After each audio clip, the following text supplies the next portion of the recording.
Bulletin में बहुत बहुत स्वागत है। शुरुआत करते हैं। भोपाल में पिछले 26 दिन से जारी लैब टेक्नीशियंस की हड़ताल पर आज कोई फैसला आ सकता है। मंगलवार को स्वास्थ्य विभाग के अधिकारियों से एसोसिएशन के पदाधिकारियों ने मुलाकात की थी और इस दौरान मांगों को लेकर अधिकारियों ने एसोसिएशन को आश्वासन दिया है, जिसके बाद लैब टेक्नीशियंस विभाग के आधिकारिक आश्वासन पत्र मिलने का इंतजार कर रहे हैं। मंगलवार को मुख्यमंत्री से मुलाकात को लेकर लैब टेक्नीशियंस ने भोपाल में बड़ा प्रदर्शन भी किया था, तो आज इस हड़ताल को लेकर कोई बड़ा फैसला हो सकता है।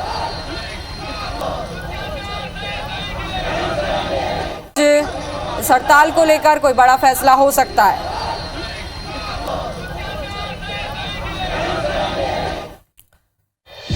और नीलम हमारे साथ जुड़ गए, उनसे बात कर लेते हैं। नीलम, 26 दिन से हड़ताल जारी है, इस हड़ताल को लेकर क्या अपडेट है? आज कोई बड़ा फैसला आ सकता है?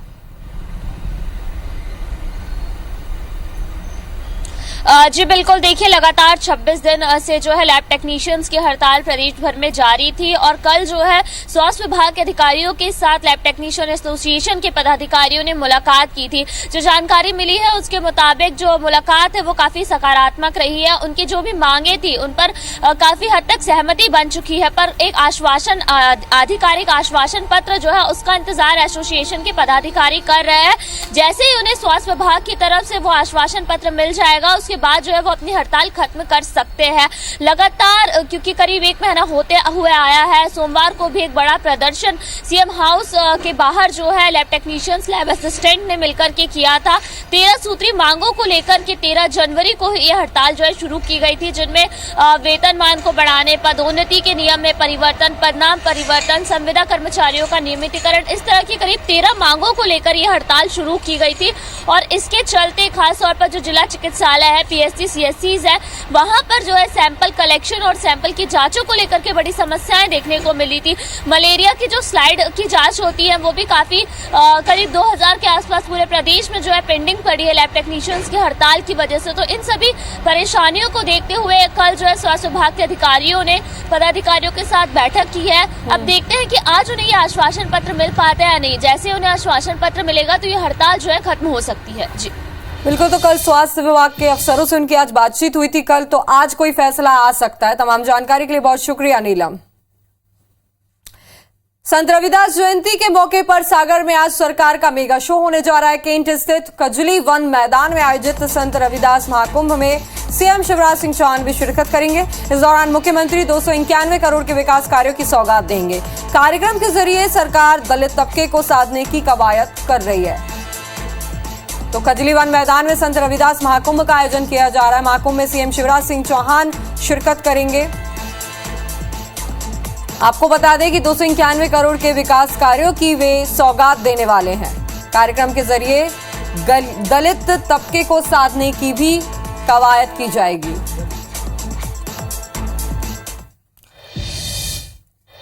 खबर भोपाल से, यहाँ पर पीसीसी चीफ कमलनाथ का मिशन विंध्य शुरू हो गया। पीसीसी चीफ कमलनाथ उमरिया दौरे पर रहेंगे।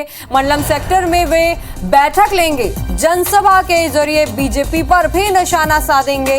10 फरवरी को शिवपुरी के दौरे पर रहने वाले हैं और 14 फरवरी में पन्ना के अजयगढ़ जाने वाले हैं पीसीसी चीफ कमलनाथ। तो तैयारियों में जुट गए, लगातार दौरा कर रहे हैं और इस दौरान बैठक भी करेंगे मंडलम सेक्टर में वे।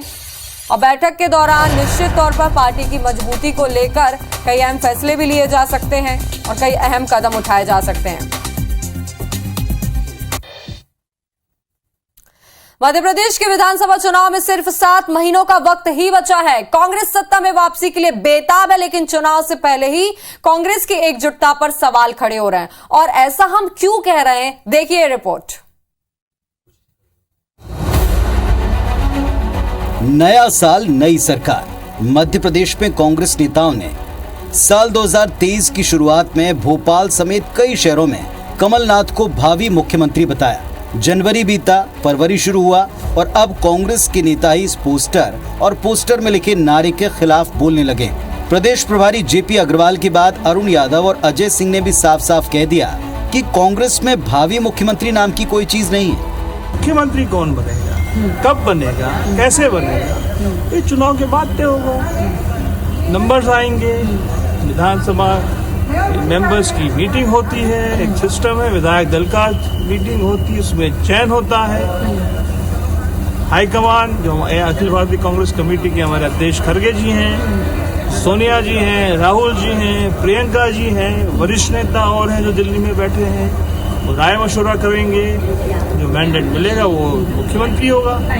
मुख्यमंत्री चयन करने की प्रक्रिया दिल्ली से होती है, मध्य प्रदेश में नहीं होती। जब भी चुनाव हुए हैं कांग्रेस की परंपरा रही है कि विधायक दल चुनता है।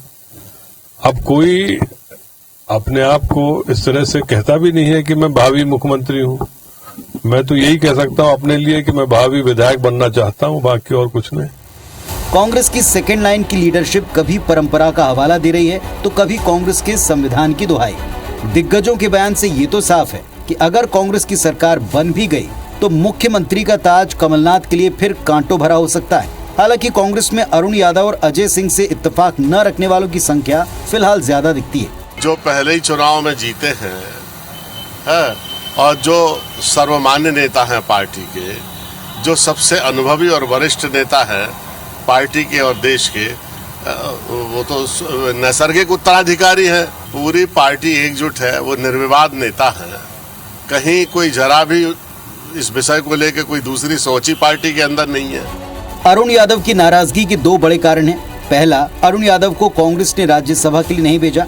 दूसरा, अरुण यादव के प्रभाव वाले क्षेत्र में भारत जोड़ो यात्रा के प्रबंधन का जिम्मा उनसे छीनकर उनके धुर विरोधी निर्दलीय विधायक सुरेंद्र सिंह शेरा को दे दिया। भावी सीएम को लेकर कांग्रेस में गुटबाजी का फायदा उठाने में कम से कम बीजेपी तो पीछे नहीं रहेगी। मुख्यमंत्री शिवराज सिंह चौहान ने भी कह दिया कि कांग्रेस में न सूत है न कपास, फिर भी जुलाहों में लट्ठम लट्ठा जैसी स्थिति है। अभियान तो चलाया था, क्या हाथ से हाथ जोड़ो अभियान, लेकिन अब अभियान चल रहा है कमलनाथ से पीछा छुड़ाओ अभियान। एक के बाद एक नेता अब आगे आ रहे हैं। जो आगे आ रहे हैं वो आगे हैं, उनके पीछे कौन है, क्यों है, अब ये तो कमलनाथ सोचें कि वो स्वयंभू मुख्यमंत्री हो रहे हैं। सूत न कपास, जुलाहों में लट्ठम लट्ठा। चुनाव में करीब 7 महीने अभी बचे हैं, मगर अरुण यादव और अजय सिंह ने आवाज बुलंद कर कांग्रेस की मुश्किलें बढ़ा दी हैं। तो क्या भावी सीएम के चेहरे को लेकर कांग्रेस में गुटबाजी बढ़ रही है? अगर ऐसा है तो क्या पार्टी नाराज नेताओं को वक्त रहते मना पाएगी? नवीन कुमार सिंह, IBC 24, भोपाल। पूर्व मुख्यमंत्री उमा भारती ने एक बार फिर ट्वीट कर अपनी ही पार्टी के नेताओं पर निशाना साधा है और राज्य सरकार को कटघरे में लाकर खड़ा कर दिया है। उमा भारती ने ओरछा के प्रसिद्ध रामराजा मंदिर से 17 फीट दूरी पर स्थित शराब दुकान के लिए सांसद और विधायक को दोषी बताया। उन्होंने ट्वीट में लिखा है कि ओरछा की शराब की दुकान ना हथ पाने का रहस्य खुल गया है। हमारी सरकार ने जब बंद करने का नोटिस दिया तो 3 बातें गलत तरीके से प्रस्तुत की गई। उन्होंने अगले ट्वीट में लिखा कि गलत तर्क दिया गया। शराब दुकान मंदिर से महज 17 फीट की दूरी पर है और इसके लिए यहाँ के सांसद और विधायक दोषी हैं, जो मुख्यमंत्री जी को सत्य से अवगत नहीं करा पाए।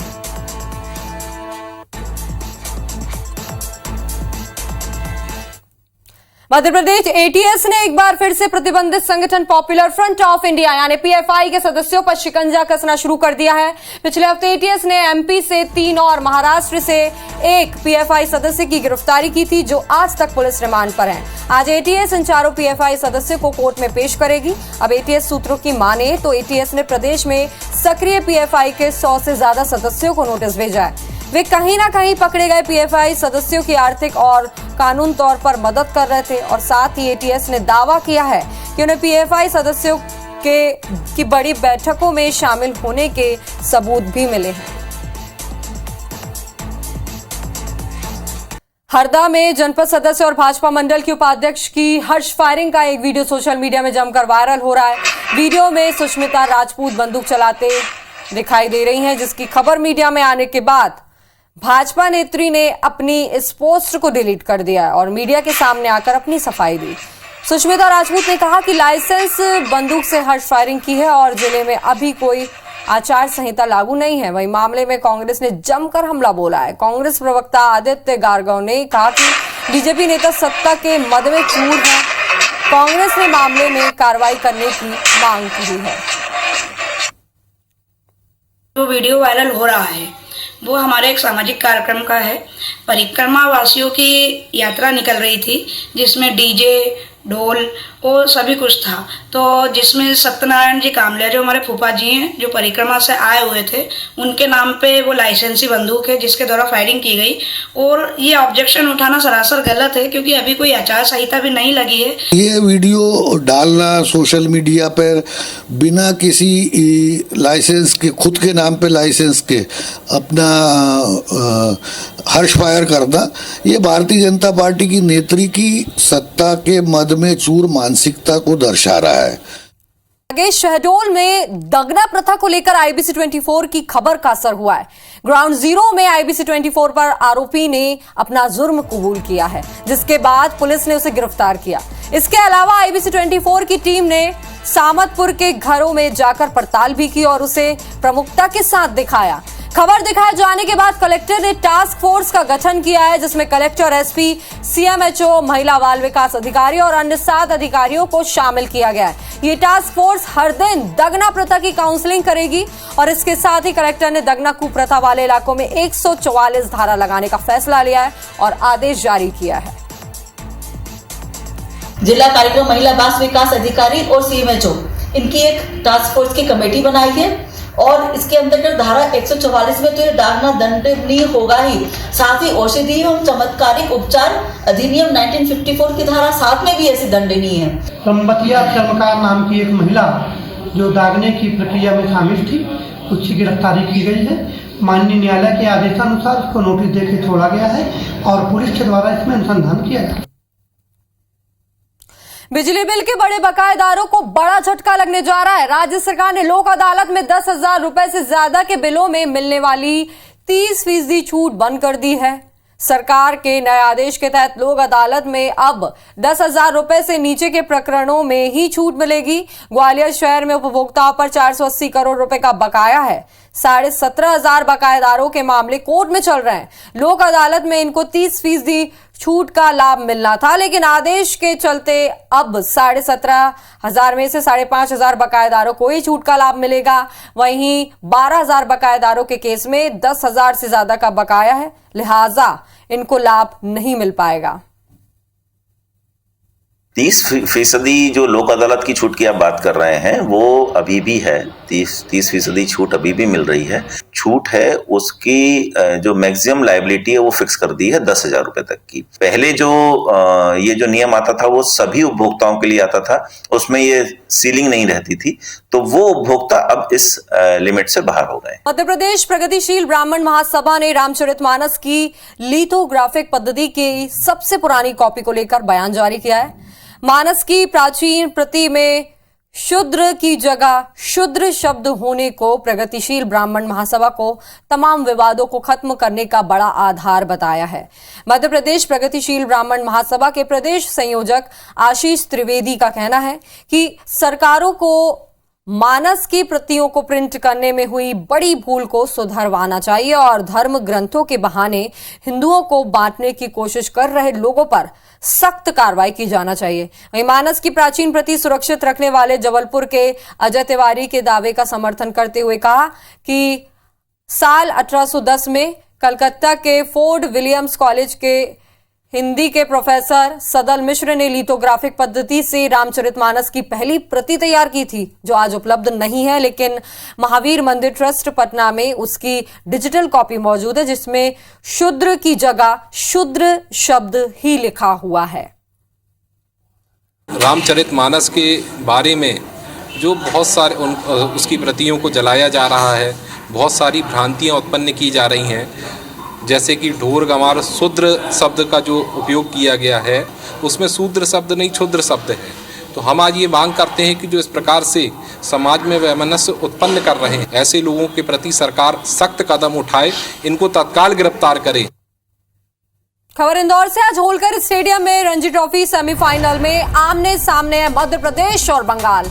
1 साल बाद दोनों के बीच भिड़ंत होने जा रही है। आज दोनों आमने सामने होने जा रहे। सेमीफाइनल में अपने आमने सामने मध्य प्रदेश और बंगाल। आज दोनों ही टीम अपना यहां पर जौहर दिखाएंगी। आज होलकर स्टेडियम में रणजी ट्रॉफी सेमीफाइनल में मध्य प्रदेश और बंगाल 1 साल बाद दोनों की बीच भिड़ंत होने जा रही है।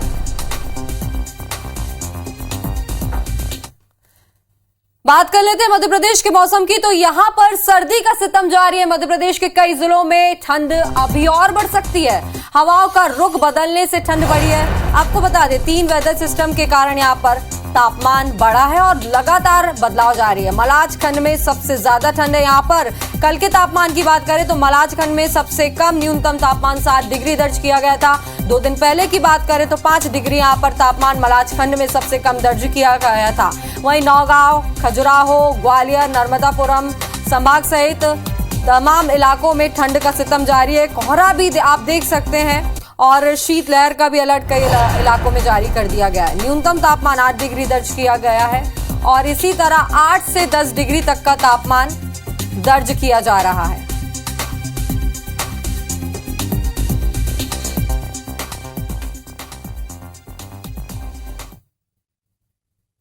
रुकेंगे एक और छोटे से ब्रेक के लिए। ब्रेक के बाद आपको दिखाएंगे मध्य प्रदेश और छत्तीसगढ़ की कुछ और खबरें फास्ट अंदाज में।